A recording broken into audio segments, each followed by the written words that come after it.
Now, now we'll study about the Palwas, Chalukyas and Pulkesin's प्रशस्ति। देखो इससे पहले हम देख चुके हैं, we have studied about the Samudragupta and his प्रशस्तिs and how he uh, entered into the southern part of India, Dakshinapatha जिसको कहते हैं। इसके बाद हमने we studied about the Harshvardhan and Harshvardhan के कोर्ट पोएट थे, उनका नाम क्या था बच्चों?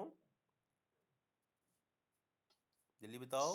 Poet of Harshavardhan Banabhatta and he wrote yes yes Harshacharita yes very good he wrote Harshacharita ठीक है and Harshacharita gives us a lot of account about the Harshavardhan Harshavardhan और यूज्ड टू ऑर्गेनाइज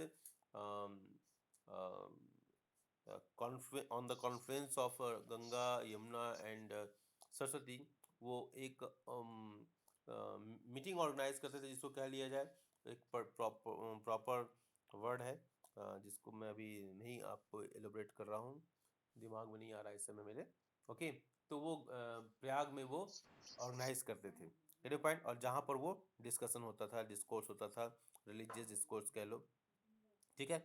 एक वर्ड था उसके लिए, प्रॉपर वर्ड है, याद आएगा तो मैं बताऊंगा। तो सुनिए, इतना हम अध्ययन करने के बाद हमने ये देखा कि Harshvardhan he wanted to enter into the southern part, Deccan जाना चाहते थे, लेकिन पुलकेशिन द्वितीय ने उनको स्टॉप किया। तो अब हम पढ़ेंगे पुलकेशिन द्वितीय के बारे में।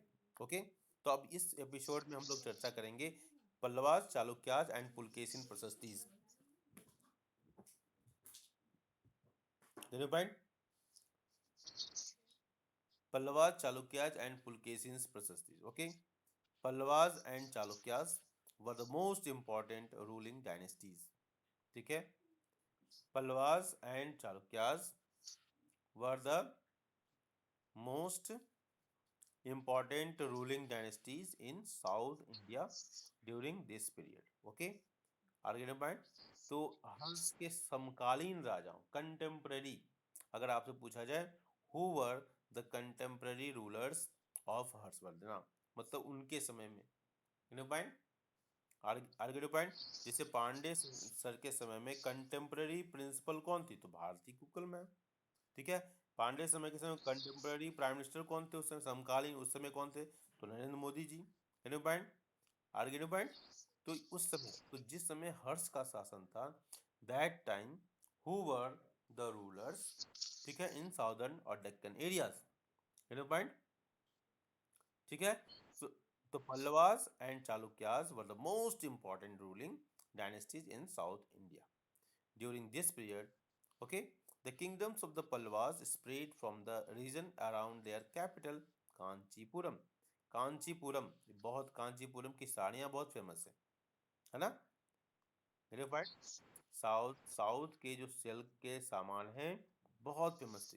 अगर आप ध्यान से देखो, भारत में, भारत का हर राज्य, आजकल जो राज्य हैं उसमें हर राज्य में कुछ न कुछ ऐसे फेमस चीज़ें थी जिनकी बहुत डिमांड, ठीक है।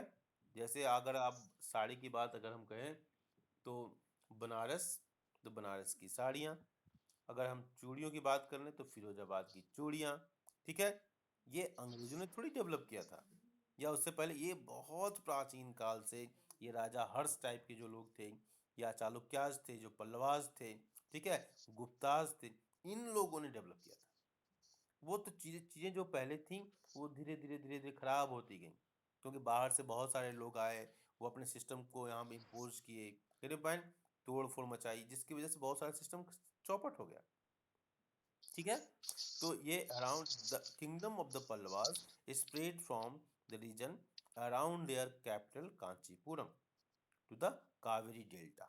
अब देखो कावेरी डेल्टा, डेल्टा जानते हो, जहां पर नदियां, रिवर्स मीट टू द सी, है ना, जहां पर नदियां समुद्र में मिलती है ना, वहां डेल्टा का फॉर्मेशन होता है। ज्योग्राफी का वर्ड है ये, ठीक है। और यहाँ पर क्या होता है ना, डेल्टा मतलब ये धीरे धीरे वो ऊपर उठने लगता है, वहां पर जो नदियां अपने साथ मिट्टी वगैरह लेकर आती है ना, हाँ, they start depositing near the mouth of the sea, point. और उसका रिजल्ट क्या होता है कि वो धीरे धीरे उस ऊपर उठने लगता है। जितना डिपोजिशन होता जाएगा, मिट्टी जितनी इकट्ठा होती जाएगी, वो वहाँ पर ऊंचा उठता जाएगा। लेकिन क्योंकि ये नदियों के द्वारा लाया गया होता है, इसलिए बहुत फर्टाइल होता है। Are getting point? Okay. So यहाँ पर हाँ, तो वहाँ पर जहाँ फर्टिलिटी होगी, वहाँ लोग इकट्ठा भी होते हैं। ठीक है, वहाँ पर एक्टिविटीज़ बढ़ जाती हैं। और सी शोर के किनारे वैसे एक्सपोर्ट इम्पोर्ट का भी काम होता है। तो ये डेवलपमेंट की सोर्सेज हैं। ओके, चलिए हम आगे बढ़ते हैं। While that of the Chalukyas was centred around the Raichur doab. Doab का मतलब होता है लैंड बिटवीन टू रिवर्स।